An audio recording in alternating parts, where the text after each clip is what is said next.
Assalamualaikum warahmatullahi wabarakatuh. Berjumpa kembali dengan saya Muhammad Ottoila sebagai guru sejarah. Kali ini kita akan membahas tentang peradaban India kuno. Ya, Eh, peradaban India kuno merupakan peradaban salah satu tertua di dunia. Ya, peradaban ini berkembang di lembah Sungai Indus. Ya. Nah, kurang lebih peradaban ini sudah ada sejak 5.000 tahun yang lalu, atau sekitar 3.000 sebelum Masehi. Nah, peradaban ini memiliki kekayaan dalam segi kebudayaan, teknologi, bahkan sistem sosial maupun politik yang maju. Ya, eh, anak-anak bisa kalian lihat ini merupakan peta dari peradaban Sungai Indus. Sungai Indus itu sendiri bisa kalian lihat itu ya, ini di mana sangat panjang sekali ya Sungai Indus ya, yang bermuara nanti di Samudra Hindia. Kita next, selanjutnya yaitu letak geografis dan lingkungan alam.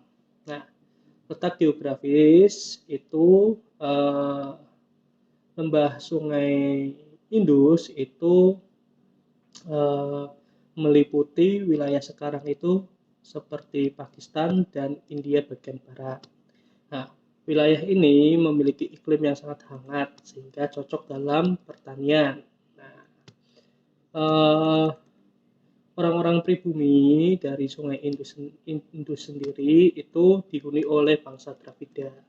Nah, bangsa Dravida itu merupakan ras dari Australoid, sehingga bisa kita simpulkan ciri-cirinya berarti berkulit hitam ya, rambutnya agak keriting gitu, rahangnya kuat gitu, postur tubuhnya agak pendek gitu. Kondisi sosial politiknya bisa kita lihat di mana peradaban Sungai Indus ini sekitar tahun 2600 sebelum Masehi memiliki komunitas yang tumbuh menjadi pusat kota besar. Nah, kota-kota besar itu meliputi Harappa, Mohenjo-daro, dan Dholavira. Nah, kota-kota ini menunjukkan perencanaan yang canggih dengan sistem sanitasi atau perairan yang mungkin merupakan yang pertama di dunia. Ya, jadi bisa bayangkan tuh pada zaman itu sudah membuat sistem perairan yang sangat canggih. Ya. Sedangkan sistem politiknya atau pemerintahan, tata letak kota tersebut memperlihatkan adanya pemerintahan yang efisien dan berpusat pada kualitas hidup warga. Nah, seperti yang terlihat pada pusat galangan kapal, lumbung, dan sistem sanitasi modern. Gitu. Bisa dilihat ini penggambarannya saja ya. Jadi ini merupakan pemukiman para petinggi atau raja, bangsawan, ketua prajurit, satria gitu. Nah, pada awalnya penghuni dari Sungai Indus adalah tadi bangsa Dravida. Tetapi pada tahun 1750 sebelum Masehi datanglah bangsa Arya dari Asia Tengah. Ya, Asia Tengah itu orangnya biasanya bangir, putih, tinggi, yang dimana akhirnya bangsa Arya kemudian berbaur dengan penduduk asli yang tadi Dravida ya. Nah, sehingga membawa kebudayaan dan agama mereka yang berkembang menjadi dasar agama Hindu dan sistem kasta di India. Jadi terjadinya akulturasi ya, terjadinya percampuran agama sehingga melahirkan agama Hindu dan sistem kasta di India. Mengenai tentang ajaran Hindu kan pasti kalian udah tahu kastanya ada 4 yang termasyhur. Yang paling tinggi itu kasta Brahmana, Ksatria, Waisya, dan Sudra. Selanjutnya yaitu hasil kebudayaan dan peradaban Sungai Indus, itu salah satunya di teknologi. Peradaban lembah Sungai Indus memiliki kemajuan teknologi yang luar biasa, seperti pengukuran dengan akurasi yang tinggi, ya. Terus pengembangan meteorologi dan pembuatan dok kapal. Bisa jadi selain pandai dalam bidang pertanian agraris, mereka pandai juga dalam pertukangan, ya. Nah, ini alat ukur yang digunakan untuk mengukur jarak, ya, massa maupun waktu, ya. Bisa dilihat ini alat-alat pertukangan sih sebenarnya, ya. Selain itu juga peradaban ini sudah mengenal timbangan, ya.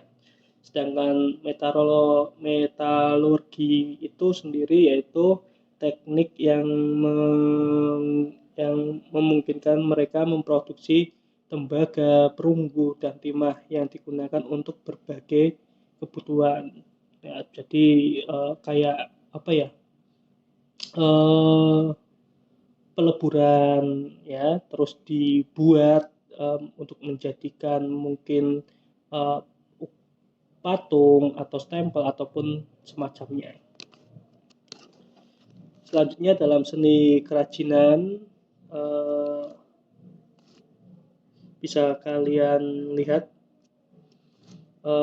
dalam kesenian ukir, ya, dan stempel, peradaban Sungai Indus itu sudah rapih, ya, ukirannya, ya, tidak begitu kasar gitu, dan terlihat ada goresan-goresan, ya, yang sudah menyerupai apa yang ingin digambar gitu.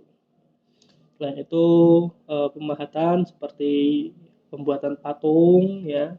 Patung ini sebagai simbolis, ya. Mungkin awalnya mengenai tentang binatang-binatang, terus adanya perkembangan nanti patung-patung ini juga membuat untuk para dewa gitu. Selain itu juga orang-orang Sungai Indus itu juga mahir dalam pembuatan tembikar dan perhiasan. Nah, sistem tulisan atau aksara peradaban Sungai Indus itu sudah maju, ya, dimana salah satu hasilnya yaitu aksara Pallawa. Pasti kan anak-anak, adik-adik itu kan tahu bahwa tulisan aksara Pallawa pun pada abad keempat di Kutai, ya, dan kerajaan-kerajaan Hindu ataupun kerajaan Buddha yang ada di Nusantara juga menggunakan beberapa tulisan yang ditemukan di prasasti-prasasti itu menggunakan tulisan Pallawa. Nah, bisa kita pahami peradaban ini juga sudah memiliki keyakinan atau religius, ya, di mana mereka itu membuat seperti simbol-simbol keagamaan, ya, baik itu dewanya, ya, atau Buddha, ya. Terus di ajaran yang paling terkenal di wilayah Sungai Indus itu ada 3, bisa kalian pahami. Yang pertama adalah Hindu, terus Buddha, dan Jaina. Bisa kalian ketahui bahwa arsitektur dan perencanaan kota itu sudah maju salah satu kemajuannya bisa kalian lihat ada sanitasi atau perairan. Ya, mungkin itu saja yang bisa Pak Atta sampaikan tentang peradaban India kuno atau peradaban lembah Sungai Indus. Apa ada pertanyaan? Mungkin bisa ditanyakan melalui kolom komentar di Google Classroom ataupun di link YouTube ini. Oke, terima kasih. Wassalamualaikum warahmatullahi wabarakatuh.